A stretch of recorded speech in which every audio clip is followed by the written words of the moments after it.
Hello everyone. इस video में हम दर्पण का सूत्र इसे हमें प्रूव करना है। क्वेश्चन में कह रहा है कि एक अवतल दर्पण में सिद्ध करें कि 1/v + 1/u = 1/f प्रूव करें। तो ये 2022 में भी पूछा जा चुका है प्रश्न, और बोर्ड आपका नज़दीक है, एग्ज़ाम करीब हो रहा है आपके लिए। बिहार बोर्ड का जो एग्ज़ाम है काफ़ी नज़दीक आ चुका है, तो मैंने सोचा ये वीडियो बना देते हैं आप लोगों के लिए। तो चले बात ज़्यादा न बनाते हुए हम क्वेश्चन की तरफ चलेंगे और इनका है ना इनको प्रूव करेंगे। तो प्रूव कैसे करेंगे, पहला हम इनका फिगर बना रखा था। ये आपका अवतल दर्पण है। अवतल दर्पण क्या होता है, बाएं ओर धंसा होता है। बाएं ओर क्या होता है, धंसा। दाईं ओर से कली की जाती है, जिसे पिंड कहते हैं। आप गांव देहात के हिसाब से आप इसको पिंड कहेंगे, ठीक है। ये पिंड की गई है, यानी कलई की गई है। और आपका ये देख रहे हैं जो लाइन है, पीबी जो लाइन देख रहे हैं, ये मुख्य अक्ष है, प्रिंसिपल अक्ष है, इसको बोल सकते हैं।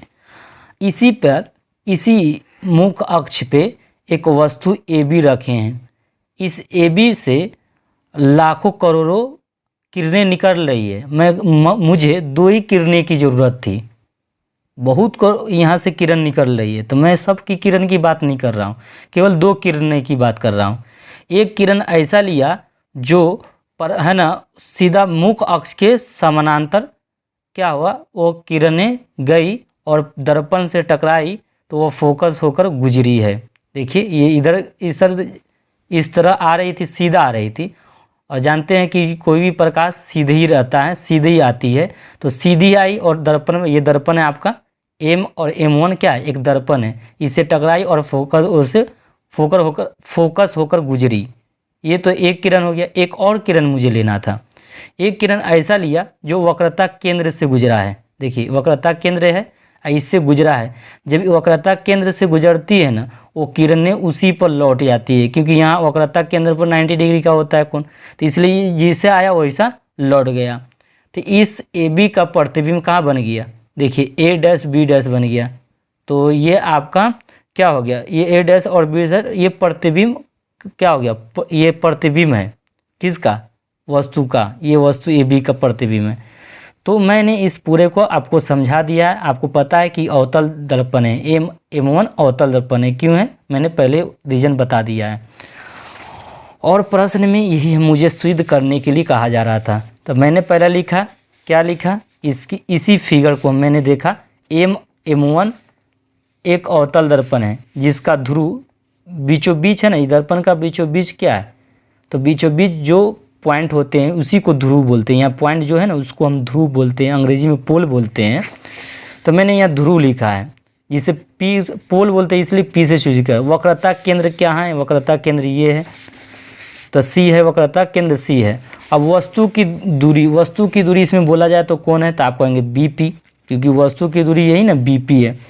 प्रतिबिंब की दूरी B' है, B' हम यही लिखे हैं। वक्रता त्रिज्या PC है, तो PC लिख दिए। वक्रता त्रिज्या को R बोलते हैं, इसलिए R लिखे हुए हैं। अब फोकस दूरी PF कितना है, -F है। तो कहने का मतलब आप देखिएगा, वस्तु की दूरी को U से सूचित करते हैं। यहाँ पे आप कहिएगा माइनस कहाँ से आ गया, तो जानते हैं ये दर्पण क्या, अवतल दर्पण है। और जब अवतल दर्पण जब आता है ना, तो उसकी पूरी जितनी भी इधर की जितनी भी साइड है वो सब निगेटिव होगा। तो जानते हैं इधर पूरे वस्तु है, इधर ही प्रतिबिंब बन रहा है, इधर ही फोकस है। तो सब तरह कहाँ है, बाईं ओर है। बाईं ओर जब रहता है तो क्या, दर्पण में अगर अवतल दर्पण है तो बाईं ओर अगर रहेगा वस्तु सब कुछ, तो सब निगेटिव हो जाएगा। या तो इस तरह का बात भी समझ सकते हैं। देखिए दर्पण कहाँ से चल घूम रहा है, दाईं से बाईं ओर घूम रहा है, इसलिए सब निगेटिव होगा। तो वस्तु को U से सूचित करते हैं, इसके पहले माइनस लगा देना होगा। क्यों लगा रहे हैं, क्योंकि दर्पण क्या है आपका, अवतल दर्पण है। अवतल दर्पण ऑल निगेटिव होता है। प्रतिबिंब की दूरी B' P है, तो प्रतिबिंब की दूरी को V से सूचित करते हैं, तो V है, और इससे पहले हमको माइनस लगा देना है। दर्पण अवतल है। वक्रता त्रिज्या PC है, और ये अवतल दर्पण है, इसलिए -R लगा दिए हैं। और फोकस दूरी को एफ से स्विच करते हैं, इसके पहले माइनस एफ लगा देंगे। ये मैंने समझा दिया है। अब इसे मुझे प्रूव करना है इसी फिगर से। तो इस फिगर से आपको है ना प्रूव करने के लिए, तो आपको प्रूव करने के लिए क्या करना होगा, आइए हम प्रूव करते हैं। पहला क्या करते हैं, इसको अच्छा से मैं ये त्रिभुज है ना, आपको देखिए ये फिगर आपको मिलेगा तभी आप बना पाएंगे। तो ये फिगर में देखिए दो त्रिभुज दिख रहे होंगे। यहाँ पे एक समकोण त्रिभुज है, एक समकोण त्रिभुज यहाँ पर भी दिख रहा होगा। देखिए यहाँ पे जितना एंगल बनेगा वही इतना ही एंगल यहाँ पर भी बनेगा। ये दोनों एंगल समान हैं शीर्षा मुख का कोण के हिसाब से। मैथ में पढ़े होंगे शीर्षा मुख कोण, ये दोनों क्या है, समान कोण है। ये जितना होगा उतना ही ये होगा। यहाँ पर देखिए एक एंगल 90 डिग्री, यहाँ पर भी एक एंगल 90 डिग्री है। तो दो एंगल इनका बराबर इन दो एंगल के बराबर हो गया, यानी दो एंगल इस त्रिभुज का दो एंगल बराबर है, इस त्रिभुज का दो एंगल बराबर है। इसका अर्थ है कि दोनों त्रिभुज समरूप हो गया, अर्थात ए बी सी समरूप है किसके, ए डैश बी डैश सी के समरूप है। तो दोनों त्रिभुज का हम तुलना करेंगे, समरूप तो बता दिए। अब आइए हम उसी तरह लिखेंगे, त्रिभुज ए बी सी एवं त्रिभुज ए डैश बी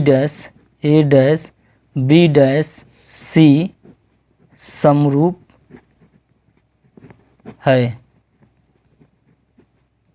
इस समरूप है तो दोनों जब त्रिभुज दोनों समरूप होती है तो इसकी दोनों इनकी भुजाएं एक ही समानुपात में होती है। तो ए बी समानुपाती किसका होगा, ए डैश बी डैश होगा। तो हम क्या लेते हैं, ए बी बट्टे ए डैश बी डैश हो जाएगा बराबर, जब इनका अनुपात इसका लिए हैं तो इसका बेस का भी लेंगे। तो बेस कितना है, बी सी है, इनका भी बेस लेना होगा। तो बी डैश, ठीक है, बी डैश और सी है तो बी डैश सी हम लिख लिए, ठीक है। अब क्या है, अब इसमें अब कर्ण नहीं लेंगे, क्योंकि कर्ण एसी की ज़रूरत नहीं है, कुछ इसकी ज़रूरत नहीं है, इसलिए मैं इसको लेबे नहीं करूँगा। तो इक्वेशन 1 इसको बना दूंगा। एक और त्रिभुज देखिए, यहाँ पर देखिए हम यहाँ पर लंब डाले हैं, एन से पी पर एक लंब डाल दिए, एन पी हो गया है। तो देखिएगा एक त्रिभुज यहाँ पर भी समकोण है, यहाँ पर भी तो समकोण है, यहाँ पर भी शीर्षा मुख कोण समान है, जितना एक का एंगल होगा जितना इनका भी एंगल होगा। तो दो एंगल देखिए इन दो त्रिभुज में, इन दोनों त्रिभुज में इनमें भी 90 डिग्री, इनमें भी 90 डिग्री। यहाँ पर जो एंगल है, यहाँ पर दोनों त्रिभुज में दो एंगल बराबर हो रहे हैं, इसलिए दोनों त्रिभुज क्या होगा, समरूप होगा। तो त्रिभुज एन पी एफ समरूप के गए, ए डैश बी डैश एफ के समरूप हो जाएंगे। तो ही लिखना है, त्रिभुज एन पी एफ एवं त्रिभुज ए डैश बी डैश एफ समरूप है। ये दोनों त्रिभुज समरूप हैं। जब दोनों त्रिभुज समरूप होगा तो इनकी भुजा क्या होगा, एक ही अनुपात में होगा। तो एन पी इस लंब है तो एन पी लेना होगा, एन पी बट्टे इनका लंब क्या होगा, ए डैश बी डैश बराबर, ये ले लिए, आधार इनका लेना होगा। तो इनका आधार क्या होगा, पी एफ। तो इनका आधार पी एफ है तो इनका आधार क्या होगा, बी डैश एफ हो जाएगा। बबुआ आप एक ध्यान आप देते होंगे कि ये कर्ण क्यों नहीं रहे, क्योंकि कर्ण की कोई आवश्यकता नहीं, इसलिए मैंने कर्ण नहीं ले रहा हूँ। यहाँ पर एन एफ नहीं ले रहे हैं, इसलिए नहीं ले रहे हैं क्योंकि कोई ज़रूरत नहीं है, समझ रहे हैं। तो आगे हम बढ़ते हैं। इसीलिए एनपी देखिए, एनपी की जितनी हाइट होगी उतना ही एबी की तो हाइट होगी, दोनों की ऊंचाई तो समान ही है ना। देखिए दोनों की ऊंचाई समान है, इसलिए एनपी के स्थान पर एबी ले लेंगे, A dash B dash, NP के स्थान पर एबी लिखे हैं बस, P F by B dash F. ये समीकरण आपका 2 कह दीजिए इसको। जानते हैं चूँकि एनपी है ना वो किसके बराबर है, एन पी ए बी के बराबर है, इसलिए यहाँ पर आपको लिख देना होगा। अब समीकरण 1 और 2 में तुलना करने से आपको ये पता होगा, देखिए ये और ये दोनों समान दिख रहा है आपको, दोनों का लेफ्ट हैंड बराबर दिख रहा है ना। तो जब दोनों लेफ्ट हैंड बराबर दिख रहा है, दोनों देखिएगा अच्छा से गौर से देखिए, तो आप कहेंगे हाँ सही से दिख रहा है, दोनों दिख रहा है सर, से दिख गया। तो आपको दिख गया ना, तो राइट हैंड दोनों ऑटोमेटिक बराबर हो जाएगा। समझे, आगे चलते हैं तुलना करने से। तो समीकरण 1 एवं समीकरण 2 से,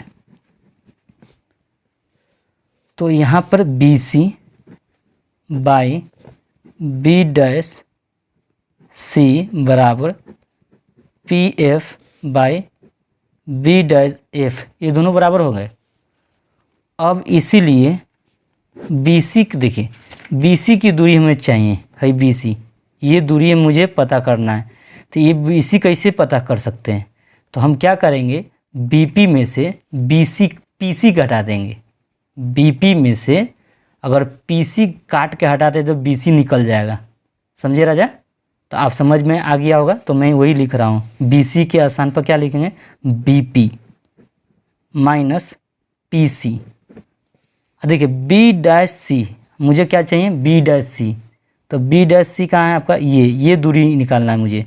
ये दूरी कैसे निकलेगा, तो बी डैश सी हमको निकालना है, तो पी सी में से है ना बी डैश पी घटा देंगे तो बी डैश सी निकल जाएगा।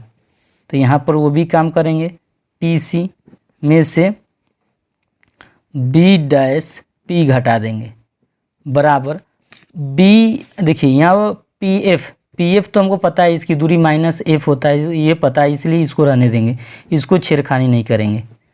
बी डैश एफ देखिए बी डैश एफ ये दूरी मुझे निकालना है, तो कैसे निकालना होगा, तो ये दूरी निकालने के लिए क्या करेंगे, बी डैश एफ में से है ना पी एफ घटा देंगे। बी डैश एफ में से पी एफ घटा देंगे तो ये दूरी, छोटा जो दूरी दिख रहा है वो निकल जाएंगे। तो ही हम करेंगे B dash P minus P F घटा दिए। अब देखिए इनका मान मुझे पता है, देखिए वस्तु की दूरी बी पी यहाँ पर पता है, तो मान पुट करेंगे यहाँ पर आके, या लिख देंगे। तो बी पी का जो मान है, जो वस्तु की दूरी है वो माइनस यू है, माइनस यहाँ पे है ऑलरेडी पहले से दे रखा था। अब पी सी का वैल्यू देखिए, पी सी का वैल्यू कितना है, माइनस आर, तो यहाँ माइनस आर आपको रखना होगा। पी सी देखिए, पी सी का वैल्यू माइनस आर है, अभी बताएं, तो माइनस आर, यहाँ माइनस फॉर्मूला क्या है ऑलरेडी है। बी डैश पी देखिए क्या है, माइनस भी है, तो आपका यहाँ माइनस भी है, तो माइनस भी रखिएगा बराबर पी एफ का वैल्यू माइनस एफ है, माइनस एफ है तो माइनस एफ लिख दीजिएगा। बी डैश पी इसका वैल्यू क्या है, माइनस भी है, तो माइनस भी रख दीजिएगा। यहाँ माइनस है तो माइनस रहने दीजिएगा। अब पी एफ, तो पी एफ का वैल्यू अभी ना बताएं, पी एफ का वैल्यू क्या है, माइनस एफ, तो माइनस एफ रख देंगे। अब इसको सरलीकरण करेंगे तो क्या करेंगे, तो ये माइनस यू रहने दीजिएगा। अब माइनस माइनस क्या होगा, प्लस, तो प्लस क्या हो जाएगा, आर, बट्टे में माइनस आर है तो माइनस आर लिख दीजिएगा, माइनस माइनस प्लस, तो प्लस भी हो गया, इक्वल माइनस एफ। ये माइनस भी है तो माइनस भी लिखिएगा, माइनस माइनस क्या होगा, प्लस, एफ है तो एफ लिख दें। इनको क्रॉस मल्टीप्लाई करना है, तो क्रॉस मल्टीप्लाई तो करने आता होगा इनको, तो minus U plus R into minus भी प्लस एफ, और इसको गुना करिए, minus F into minus R plus भी है। अब इनको गुना करिए, देखिए यू को, देखिए यू को भी से गुना करना है, तो माइनस माइनस क्या हो गया, प्लस, तो यू भी हो गया, क्या हो गया, यू भी। ये माइनस ये प्लस क्या हो गया, माइनस प्लस माइनस, तो यू एफ हो गया, क्या हो गया, यू एफ हो गया। अब देखिए प्लस माइनस क्या होगा, माइनस, तो माइनस प्लस माइनस माइनस लिख दिए, आर में वी से गुना हो रहा था, आर वी हो जाएगा। अब देखिए प्लस प्लस क्या होगा, प्लस, ये आर में एफ से गुना करेगा तो आर एफ हो जाएगा, ये मैंने गुना कर दिया। माइनस माइनस क्या होगा, प्लस, तो आर एफ हो जाएगा सीधा। माइनस प्लस क्या होगा, तो माइनस प्लस माइनस होता है, और गुना करेंगे तो क्या होगा, तो ये है ना, आप गुना करेंगे इनको तो क्या होगा, वी एफ हो जाएगा। ठीक है, अब देखिए आर एफ और आर एफ दोनों समान रहता है, अगर बराबर बीच में है तो ये कट सकता है, तो कट गया, बच गया, तो इसको आप इधर लिख दीजिए। इसमें बच रहा है यू भी, तो यू भी लिख दीजिए, माइनस यू एफ है बचा है, माइनस आर भी बचा है, तो माइनस आर बराबर माइनस वी एफ बच गया था, तो माइनस वी एफ लिख दिए। या देखिए यू भी है तो यू भी लिखिए, माइनस यू एफ है तो यू एफ लिखिए। आर के जगह पर हम क्या पुट करने वाले हैं, एफ बराबर आर बाई टू आप पढ़े हैं, सिद्ध किए थे, एफ बराबर आर बाई टू पिछले वीडियो में आप देख सकते हैं। तो आर के स्थान पर हम क्या रख दें, बटा है तो इधर गुना होगा तो 2f हो जाएगा, तो आर के स्थान पर हम कितना रख देंगे, आर के स्थान पर आप कहेंगे 2f रख सकते हैं, तो 2f भी है तो भी रहेगा, तो भी आर के स्थान पर केवल 2f रखे हैं, अब भी है तो ऑलरेडी भी था तो भी लिख दिए, ये माइनस इधर आएगा तो क्या होगा, प्लस होगा, तो भी एफ हो जाएगा बराबर 0।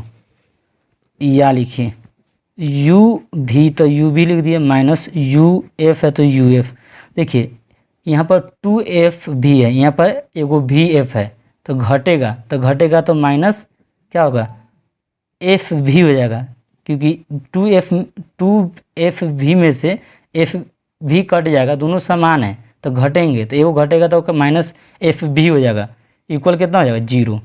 अब दोनों तरफ यू भी एफ से भाग देने पर